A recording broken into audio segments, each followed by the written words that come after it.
जीवन में अथक प्रयास के बाद भी हम अपनी आइडेंटिटी, अपनी पहचान के लिए अभी भी स्ट्रगल कर रहे हैं, तो इसका कारण क्या हो सकता है? चलिए कारण आज ढूंढते हैं आपके साथ। नमस्कार दोस्तों, मेरा नाम महेश कुमार केशव है और हमेशा की तरह मैं आपका हार्दिक स्वागत करता हूं अपने YouTube चैनल astrospecialist.com में। और आज हम चर्चा करने वाले हैं लगन में दोष तो जीवन में कैसे हो जोश।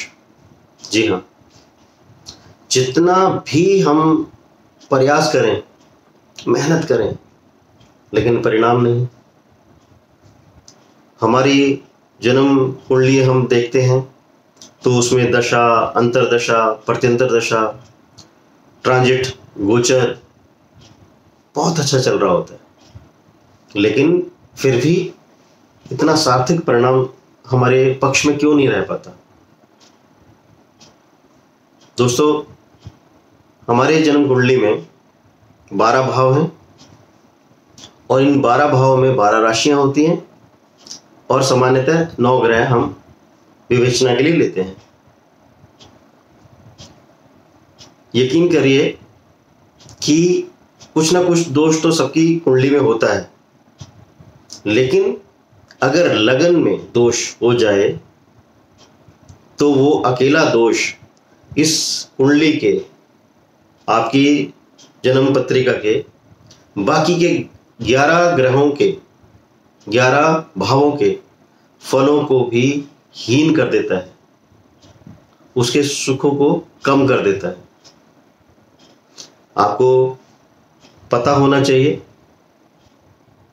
कि ये दोष बनता कैसे है,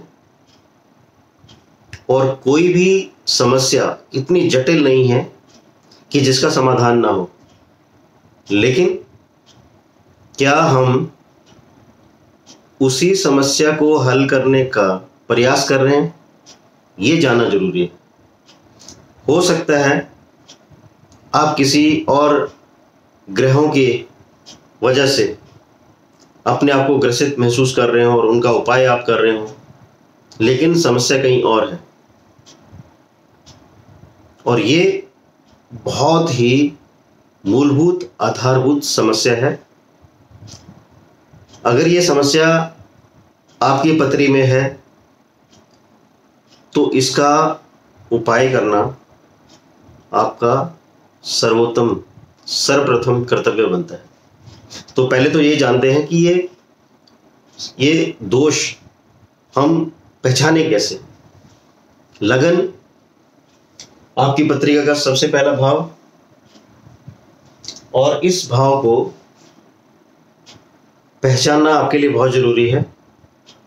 इसमें 1 से लेकर 12 नंबर तक कोई भी राशियां लिखी हो सकती हैं आपकी, और इसका स्वामी उन राशियों के स्वामी के हिसाब से हो सकता है। अब आपको यह देखना है कि लगन, इसका स्वामी, इस राशि का स्वामी, जो आपका लगन में राशि बैठी है, उसका स्वामी अपने घर से 6 छठे भाव में, 8वें भाव में या 12वें भाव में तो नहीं बैठी गई।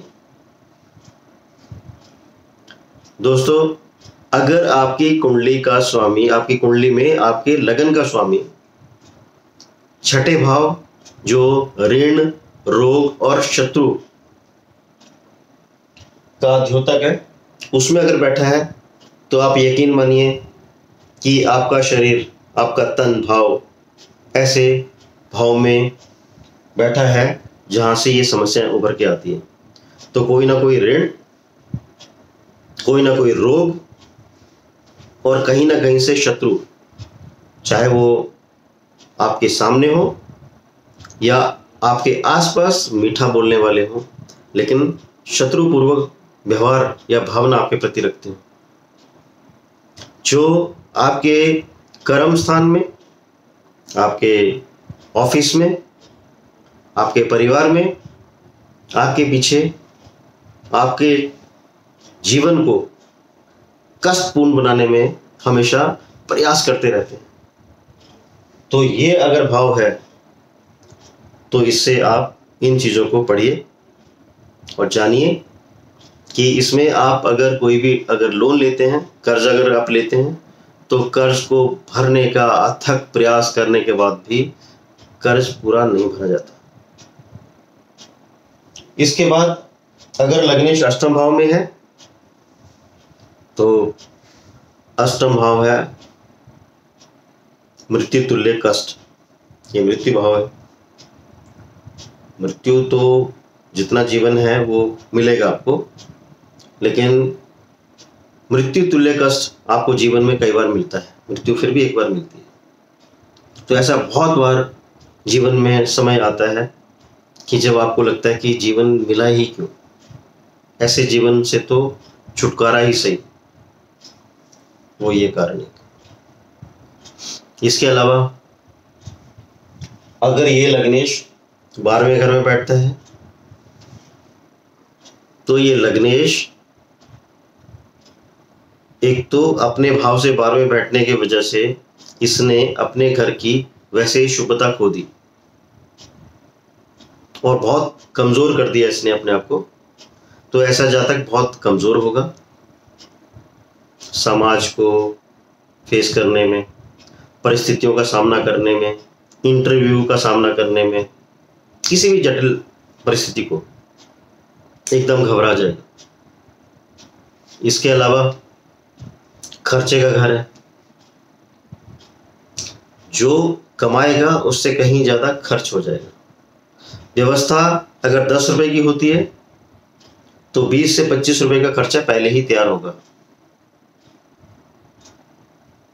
ये भाव हॉस्पिटल का है, हारी बीमारी, छठा रोग और ये हॉस्पिटल 12वां आपस में आमने सामने। तो उस पैसे का खर्च, कर्ज भी आप लेंगे, बीमारी पे खर्च करेंगे, ये परिस्थिति बनती है। इसके अलावा प्रशासन से जुड़े हुए समस्याओं में भी फंसेंगे, जेल इसी घर से, किसी ना किसी कारण से अनबन और परिस्थितियां खराब, और आप कानून के चक्कर में घूमते रहेंगे। तो ये कारण, अगर लगन कमजोर है तो हमारे जीवन का सारा जोश खत्म। इसके बाद एक और कारण, अगर लगन का स्वामी इन भाव में बैठा, उसकी तो मैंने गणना बता दी, और इन भाव में 6, 8, 12 का जो राशि है उनका अगर स्वामी अगर लगन में बैठ जाए तो भी इसी तरह से आप उसके दोष को गिनिए, उसको ऐसा ही समझिए। और अगर लगन का स्वामी, दूसरा सूत्र, अगर लगन का स्वामी सूर्य से अस्त है या लगन में कोई अस्त ग्रह बैठा हुआ है तो भी ये लगन को दोष देता है। ऐसे लगन को हम दोषपूर्ण लगन की राशि में रखेंगे। इसके अलावा अगर लगन के दोनों तरफ दूसरे और 12वें भाव में पाप ग्रह बैठे हों तो पाप कर्तरी कैंची, तो ये पाप कर्तरी योग लगता है। ऐसे में ऐसे जातक को जीवन में बहुत संघर्ष करना पड़ता है और तरह तरह की परिस्थितियों का उसको सामना करना पड़ता है। तो ये कुछ परिस्थितियों को आपकी जन्म पत्री के हिसाब से समझाने का मैंने छोटा सा प्रयास किया, ताकि आप स्वयं समझ पाएं कि आपकी कुंडली में ये दोष अगर है तो कहीं दवाई किसी और बीमारी की तो नहीं खा रहे, किसी और समस्या के समाधान में तो नहीं जुटे हैं। ये मूलभूत समस्या है। अगर आपका तनुभाव सही नहीं है तो जीवन में आप कितना भी सफलता आपके आसपास हो, उसका आप उसको भोग नहीं पाएंगे। आपका घर, आपका बेड बहुत अच्छा होगा, नींद नहीं आएगी। भोजन कई प्रकार के अच्छे हो सकते हैं, लेकिन शरीर में तरह तरह की बीमारियां होंगी, और मात्र कोई जूस पी करके ही आप सो रहे होंगे, तरह तरह की गोलियां आप खा रहे होंगे। तो इसलिए ये समझना, इसको जानना आपके लिए बेहद जरूरी है और मुझे लगा कि इस विषय को आपके सामने रखना बहुत जरूरी है। और इसमें बहुत सारी गलतियां हम कर जाते हैं। मैंने जैसे आपको शुरू में बताया, कोई भी समस्या इतनी बड़ी नहीं है कि उसका समाधान ना हो, लेकिन समाधान क्या हो और कैसे हो ये अति आवश्यक है, उसको पहचानना बहुत जरूरी है। जैसे मैंने अभी बोला कि बीमारी कुछ है और दवाई हम कुछ और खाएं तो हमारी वो तकलीफ दूर नहीं होगी। तो लग्नेश अगर नीच का हो, अब उपाय मैं बता रहा हूं आपको, लग्नेश अगर नीच का हो, बहुत कॉमन सी बात है कि रतन हम पहनाने के लिए बोलते हैं जातक को, तो सामान्यतः केंद्र और त्रिकोण मतलब लगन, पंचम और नवम भाव के स्वामी बहुत शुभ माने जाते हैं और इनके जो रतन है उसको पहनने के लिए हम बोलते हैं।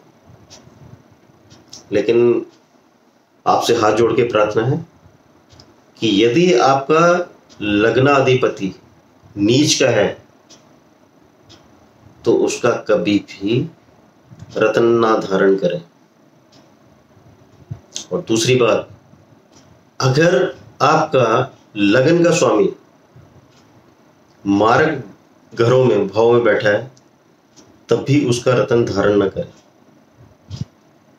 मारक भाव मैंने एक अलग से वीडियो बनाई है, उसमें आप देख सकते हैं। फिर भी मैं आपको बता दूं कि दूसरा घर, लगन से दूसरा घर और लगन से बिल्कुल ठीक सामने वाला भाव, ये मारक भाव माने जाते हैं। अगर यहां पर आपके लगन का स्वामी बैठा है तो उसका रतन बिल्कुल भी धारण न करें। इसके अलावा उसके लिए आप जप कर सकते हैं, जाप कर सकते हैं, दान कर सकते हैं, तप कर सकते हैं और उन ग्रहों के अनुसार जो भी राशियां हैं उनके स्वामियों के अनुसार आप उसकी दान पुण्य वो आप करिए। उसमें आपको बहुत शुभता मिलेगी, बहुत आराम मिलेगा कष्टों से। तो आशा है कि जो एक संदेश आप तक पहुंचाने की मैंने कोशिश की है वो आप तक पहुंची होगी। और इसी तरह से मैं अलग अलग विषयों पर वीडियो बनाता रहूंगा और आपको बताता रहूंगा कि क्या मूलभूत समस्या है जिनको पहचाने बिना हम आगे बढ़ जाते हैं और एक पानी में तैरते हुए जहाज की तरह जो नीचे एंकर में फंसा हुआ है उसको देखे बिना हम सोच रहे हैं कि हम चल रहे हैं जीवन में, लेकिन सुबह जब नींद खुलती है तो देखा कि हम वहीं किनारे पर खड़े हैं।